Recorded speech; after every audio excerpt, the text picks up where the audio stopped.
ربنا لک الحمد ملء السماوات وملء الارض وملء ما شئت ربنا لک الحمد حمدا کثیرا طیبا مبارکا فیہ اللہم صلی علی محمد وعلی آل محمد وبارک وسلم وصلی علیہ دائما ابدا ابدا اما بعد فاعوذ باللہ السمیع العلیم من الشیطان الرجیم من ہمزہ ونفخہ ونفثہ بسم اللہ الرحمن الرحیم وذالکم ظنکم الذی ظننتم بربکم ارداکم فاصبحتم من الخاسرین صدق اللہ العظیم۔ ہمارا آج کا گفتگو کا عنوان ہے اللہ تعالیٰ کے بارے میں حسن ظن رکھنا، اللہ کے بارے میں اچھا گمان رکھنا۔ اللہ کے بارے میں اچھا گمان کیا ہے؟ اس کا مفہوم ہے التوقع الجمیل من اللہ تعالی، اللہ تعالیٰ سے اچھی توقع رکھنا۔ جیسا کہ انسان اپنے دوستوں سے، اپنے ماں باپ سے، اپنے رشتہ داروں سے اچھی توقعات وابستہ کر لیتا ہے، تو اللہ تعالیٰ سے بھی اچھی توقعات رکھنا کہ میرا رب میرے ساتھ کچھ برا نہیں کرے گا، میرا نقصان نہیں کرے گا، میرے فائدے کا، میری ہی بہتری کے لیے اللہ تعالیٰ جو بھی کرے گا میں اس پہ راضی ہوں۔ امام ابن قیم الجوزیہ رحمہ اللہ تعالیٰ کے بارے میں حسن ظن کو بیان کرتے ہوئے آپ فرماتے ہیں، حسن الظن باللہ یکون مع الاحسان، اللہ تعالیٰ کے ساتھ حسن ظن نیکی کے ساتھ ہوتا ہے۔ انسان نیکی کرتا رہتا ہے، اللہ تعالیٰ کی فرما برداری کرتا ہے، تو اللہ کے بارے میں انسان کا ظن، انسان کا گمان اچھا رہتا ہے۔ فَإِنَّ الْمُحْسِنَ يُحْسِنُ الظَّنَّ بِاللَّهِ عَزَّ وَجَلَّ عَلَىٰ أَنَّهُ يُجَازِيهِ وَلَا يُخْلِفُ وَعْدَهُ وَيَقْبَلُ تَوْبَتَهُ۔ نیکی کرنے والا انسان اس بات کا یقین رکھتا ہے کہ اللہ تعالیٰ مجھے میری نیکی کا بدلہ عطا فرمائے گا، میری نیکی پر میرا اللہ مجھے ثواب سے، بدلے سے محروم نہیں کر دے گا، اور اللہ تعالیٰ اپنے وعدے کی خلاف ورزی بھی نہیں کرے گا۔ کائنات کے خالق و مالک نے میرے ساتھ جو وعدہ کیا ہے نا کہ میں نیکی کا بدلہ دوں گا، جنت عطا فرماؤں گا، تجھ پہ راضی ہو جاؤں گا، اللہ تعالیٰ اپنے وعدے کی خلاف ورزی نہیں کرے گا۔ اور نیکی کرنے والا اپنے رب کے بارے میں تیسرا اچھا گمان یہ رکھتا ہے کہ اگر کبھی میرے سے غلطی ہو جائے، میرے سے گناہ ہو جائے، کوئی خطا ہو جائے، تو میرا اللہ میری توبہ کو قبول فرما لے گا۔ دوسری طرف وہ انسان ہے جو گناہ کرنے والا ہے، غلطیاں کرنے والا ہے، اللہ کے بارے میں اچھا گمان نہیں رکھتا، اس کے بارے میں امام ابن قیم الجوزیہ فرماتے ہیں وَأَمَّا الْمُسِيءُ الْمُصِرُّ عَلَى الْكَبَائِرِ وَالذُّنُوبِ وَالْمَعَاصِي وَالْمُخَالِفَاتِ، ایسا بندہ جو ہر وقت ہی گناہ کرتا رہتا ہے، ہر وقت کبیرہ غلطیاں کرتا ہے، ہر وقت اللہ کی نافرمانی میں رہتا ہے، لا يحسن الظن باللہ، وہ اللہ کے بارے میں اچھا گمان بھی نہیں رکھتا۔ فَإِنَّ ذَلِكَ يَمْنَعُهُ مِنْ حُسْنِ الظَّنِّ بِاللَّهِ، اس کے گناہ، اس کی غلطیاں اس کو اللہ کے بارے میں اچھا گمان رکھنے سے روک دیتی ہیں، منع کر دیتی ہیں، اور یہ چیز جو ہے یہ انسان کے لیے ہلاکت اور تباہی کا سبب بن جاتی ہے، پھر وہ انسان اپنے رب سے دور ہو جاتا ہے۔ اس کے بعد امام حسن بصری رحمۃ اللہ علیہ اللہ تعالیٰ پر اچھا گمان رکھنے کے بارے میں آپ بیان کرتے ہیں، ان المؤمن یحسن الظن باللہ فیحسن العمل، مومن انسان کی علامت یہ ہوتی ہے، مومن کی نشانی یہ ہوتی ہے کہ مومن اپنے رب کے بارے میں اپنا گمان، اپنا خیال، اپنی توقعات اچھی رکھتا ہے، اس بنیاد پر مومن اعمال بھی اچھے کرتا ہے، نیکیاں کرتا ہے وہ۔ لیکن جو گناہ گار ہے وَأَمَّا الْفَاجِرُ فَيُسِيءُ الظَّنَّ بِاللَّهِ فَيُسِيءُ الْعَمَلَ، فاجر انسان، گناہ گار انسان، اس کا رب کے بارے میں گمان بھی اچھا نہیں ہوتا۔ کبھی بیماری آ گئی کہ اللہ نے مینوں ہی ویکھیا سی، کبھی نقصان ہو گیا، پتہ نہیں رب نے سڑنا کرنا کیے، اور کبھی کوئی اور مسئلہ بن گیا، کوئی اور پریشانی آ گئی، اللہ معاف فرمائے، پھر بھی رب کے بارے میں برے کلمات، اللہ کے بارے میں شکوے شکایتیں، اللہ کے بارے میں دل میں اگر زبان سے اظہار نہ بھی کرے، اس کے دل کے اندر کم از کم رب کے بارے میں برے خیالات ضرور آ جاتے ہیں۔ تو یہ فاجر انسان کی علامت ہے، یہ گناہ گار انسان کی علامت ہے۔ اور ایک اور چیز بھی ہے، بسا اوقات انسان گناہ بھی کرتا ہے، رب کے بارے میں گمان بھی اچھا رکھتا ہے۔ اس کو امام ابن قیم الجوزیہ نے دھوکہ کہا ہے، کہا اللہ کے بارے میں گمان اچھا ہو، اللہ کے بارے میں خیال اچھا ہو، اس اچھے گمان کی بنا پہ انسان نیکیاں زیادہ کرتا چلا جائے، زیادہ اعمال کرے، زیادہ انسان اپنے رب کے قریب ہو جائے، اس کو اچھا گمان کہا جاتا ہے۔ لیکن رب کے بارے میں گمان تو اچھا ہے، لیکن انسان پھر بھی گناہ کرتا رہے، یہ سوچے اللہ بڑا غفور رحیم ہے، پھر بھی غلطیاں کر رہا ہے، گناہ کر رہا ہے، اللہ تعالیٰ معاف کرنے والا ہے، ظلم پھر بھی کیا جا رہا ہے، تو آپ فرماتے ہیں یہ دھوکہ ہے، یہ غرر ہے، یہ غرور ہے انسان کے لیے۔ اللہ تعالیٰ ہمیں اس سے محفوظ فرما دے۔ اور انبیاء کی زندگی میں ہمیں ایسی مثالیں ملتی ہیں کہ انبیاء نے اپنے رب پہ کتنا اچھا گمان کیا تھا۔ ایک بات یاد رکھیں، اپنے رب کے بارے میں جیسا گمان رکھیں گے کائنات کا رب ویسا ہی سلوک کرتا ہے۔ جناب ابو ہریرہ رضی اللہ تعالیٰ عنہ بیان کرتے ہیں، اللہ تعالیٰ کی طرف سے اعلان ہوتا ہے، اللہ حدیث قدسی ہے، اللہ فرماتے ہیں آنا عند ظن عبدی بی، میرا بندہ میرے بارے میں جیسا گمان کر لے میں اپنے بندے کے ساتھ ویسا ہی سلوک کرتا ہوں۔ ان احسن الظن بی فلہ خیرا وان اساء الظن بی فلہ شرا، یا دوسرے الفاظ اس طرح ہے، اگر میرا بندہ میرے بارے میں اچھا گمان کرتا ہے تو میں اپنے بندے کے بارے میں اچھا کر دیتا ہوں، اگر میرا بندہ میرے بارے میں برا گمان کرتا ہے تو میں برا کر دیتا ہوں۔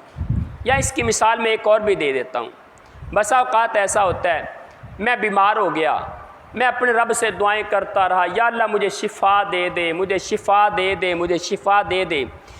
مہینہ گزر گیا، سال گزر گیا، 2 سال گزر گئے، 4 سال گزر گئے، میں دعائیں کرتا رہا، لیکن میرے رب نے شاید حکمت یہ تھی، بہتری اس میں تھی کہ مجھے اللہ شفا نہ دیتا، اللہ نے مجھے شفا نہیں دی، اس کی حکمتیں مالک کی، وہ میرے گناہوں کو اور معاف کرنا چاہتا ہے، میرے درجوں کو اور بلند کرنا چاہتا ہے، میرے صبر کو اور آزمانا چاہتا ہے، مجھے اپنے اور قریب کرنا چاہتا ہے، رب کی مہربانی ہے۔ لیکن ایک وقت ایسا آیا میں اللہ سے مایوس ہو گیا، اللہ کے بارے میں گمان برا کر لیا، اور میں کسی اور طرف چلا گیا، کسی دربار پہ، مزار پہ، خانقاہ پہ، شرک کے کسی اڈے پہ جا کے میں نے وہاں سے اپنے لیے شفا تلاش کرنا شروع کر دی۔ کرتے کرتے ایسا ہوا، وقت گزرتا گیا، ادھر سے شفا کا ٹائم آ گیا، ادھر سے مجھے شفا مل گئی، اب میرا گمان یہ بن گیا رب تو شفا کوئی نہیں دینے والا، شفا تو فلاں دربار دینے والا ہے، فلاں مزار سے ملتی ہے، فلاں خانقاہ سے ملتی ہے۔ اللہ کہتا ہے چل پھر ہمیشہ تجھے شفا وہاں سے ملے گی، اب تیرا گمان یہ بن گیا نا، اب وہاں سے ملے گی۔ اللہ تعالیٰ ہمیں اس سے محفوظ فرما لے۔ اللہ پر اچھا گمان کرنے والے کی اللہ حفاظت فرماتے ہیں، اس کو اللہ عزتوں سے نوازتے ہیں، اس کو اللہ برکتوں سے نوازتے ہیں۔ ہمیں اس کی مثال ملتی ہے انبیاء کی زندگی میں، جناب ہاجرہ علیہ السلام، ابراہیم علیہ السلام کی زوجہ محترمہ، اور ہم تمام مومنوں کی ماں ہیں۔ اللہ اکبر، جب جناب اسماعیل پیدا ہوئے تو اللہ تعالیٰ کی طرف سے آرڈر آ گیا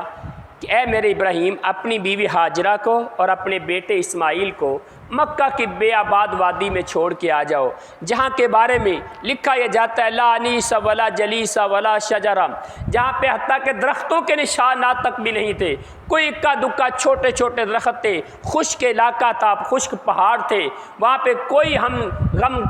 سار نہیں، وہاں پہ کوئی رشتہ دار نہیں، کوئی دوست نہیں، کوئی انسان بھی وہاں پہ موجود نہیں، حتیٰ کہ جانور بھی اس علاقے کا رخ نہیں کرتے کیونکہ وہاں پانی کا نام و نشان نہیں ہے، بالکل جنگل بیابان، پہاڑوں کی وادیاں، اونچے اونچے بلند و بالا خشک پہاڑ۔ جناب ابراہیم علیہ السلام نے اپنی بیوی ہاجرہ کو اور اپنے بچے کو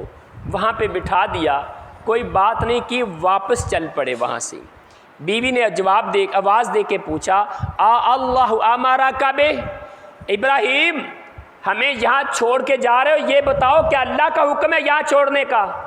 جناب ابراہیم علیہ السلام نے فاشارہ براسی، اپنے سر سے آسمان کی طرف اشارہ کیا، ہاں اللہ کے حکم سے چھوڑ کے جا رہا ہوں۔ اللہ اکبر، اللہ کی بندی کتنی باکمال تھی۔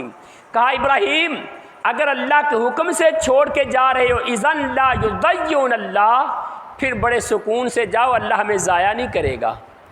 وہاں پہ تو کوئی ہے ہی نہیں، حالات و واقعات ہی نہیں،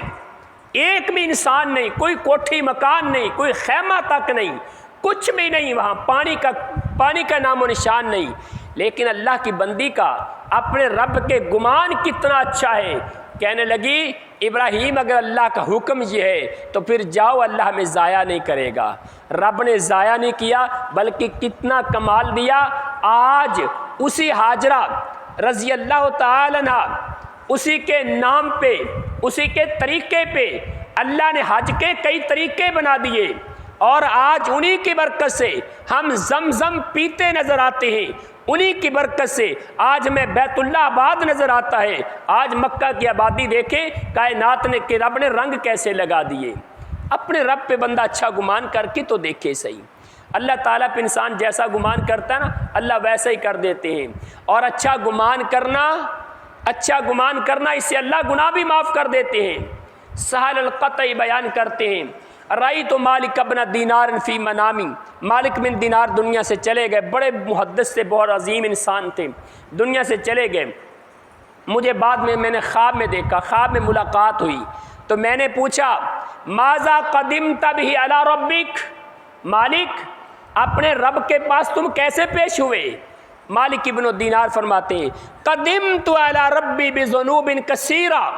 میں اپنے رب کے سامنے پیش ہوا، میرے پاس گناہوں کے انبار تھے، میرے پاس گناہوں کی غلطیوں کے ڈھیر لگے ہوئے تھے۔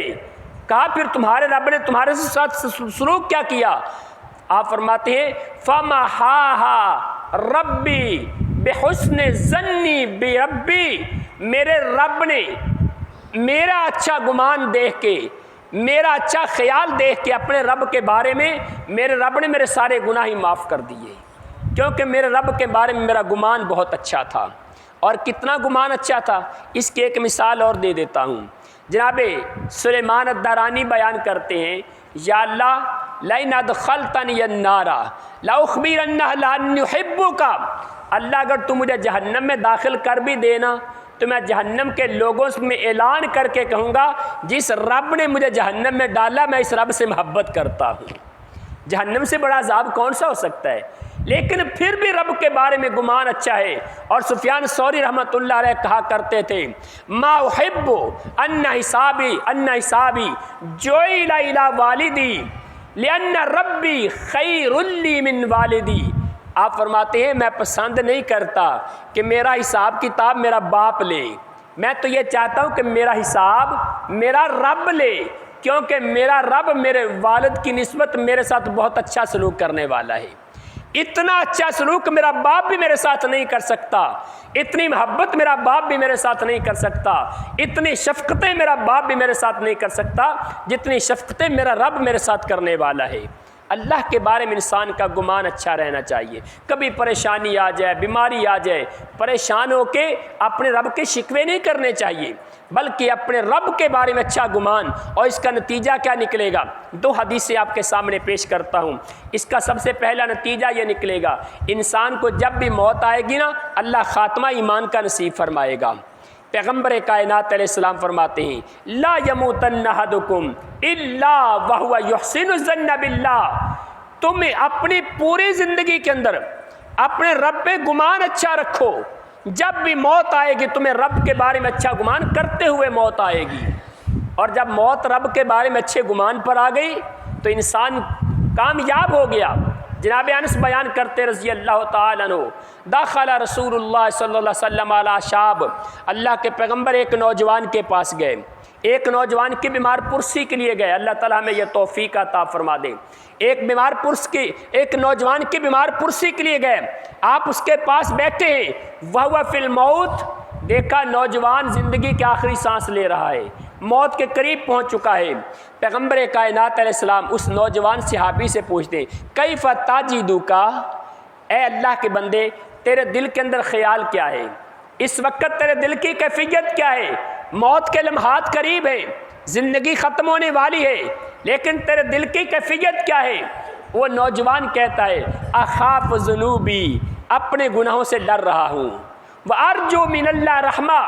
اللہ سے رحمت کی امید بھی رکھتا ہوں، گناہوں سے ڈر بھی لگتا ہے، رب سے رحمت کی امید بھی ہے۔ اللہ کے پیغمبر فرماتے ہیں یہ دو چیزیں، اللہ سے رحمت کی امید رکھنا، اپنے گناہوں کا ڈر دل میں آ جانا، یہ دو چیزیں لا یجتمعان فی قلب عبد مومن، کسی مومن انسان کے دل میں جب یہ دو چیزیں آ جائیں، یاد رکھ لو اللہ تعالیٰ اس مومن انسان کو کامیابیاں عطا فرما دیتا ہے، اللہ اس کے گمان کے مطابق اس کو بنا دیتا ہے۔ اللہ اکبر کبیرہ۔ اور پیغمبر کائنات علیہ السلام کے فرمان کے مطابق ابن مسعود رضی اللہ تعالیٰ عنہ بیان کرتے ہیں والذی لا الہ غیرہ، اللہ کی قسم کھا کے کہتا ہوں ما اوتی عبد شیئا خیرا من حسن الظن باللہ، پوری کائنات کے سارے خزانے اکٹھے کر لو، پوری کائنات کی ساری دولتیں اکٹھی کر لو، لیکن یاد رکھو ایک مومن بندے کو اللہ اپنے بارے میں اچھا گمان عطا فرما دے، رب کے بارے میں اچھا گمان رکھنے والا مومن بن جائے، پوری دنیا کی ساری نعمتیں اس کے سامنے چھوٹی ہیں، یہ نعمت ساری نعمتوں سے بڑی نعمت ہے جس کو اللہ اچھا گمان عطا فرما دے، وہ بندہ اپنے رب کے بارے میں اچھا خیال کرنے والا بن جائے۔ اللہ تعالیٰ سے دعا ہے ہم ہمیشہ اپنے رب کے بارے میں اچھا گمان رکھنے والے بنیں۔ جناب یعقوب علیہ السلام کا بیٹا یوسف گم ہو گیا، کتنے سال گزر گئے، پھر بھی رب کے بارے میں گمان اچھا تھا۔ پیغمبر کائنات محمد الرسول اللہ غار ثور میں موجود ہیں، ظالم کافر غار کے منہ تک پہنچ گئے، ان کے پاؤں نظر آتے ہیں لیکن گمان رب کے بارے میں پھر بھی اچھا ہے۔ جناب صدیق کہتے ہیں اللہ کے رسول اگر یہ نیچے دیکھ لیں گے تو ہم پکڑے جائیں گے، فرمایا ان اللہ معنا لا تحزن ان اللہ معنا، صدیق پریشان ہونے کی بات نہیں، اللہ ہمارے ساتھ ہے۔ اللہ رب کے بارے میں اچھا گمان، اللہ تعالی ہمیں توفیق عطا فرمائے، اس عمل کی، اس خوبی کی، اس صفت کی اللہ تعالی ہمیں اس صفت سے نواز دیں۔ اقول قولی ھذا واستغفر اللہ لی ولکم ولسائر المسلمین۔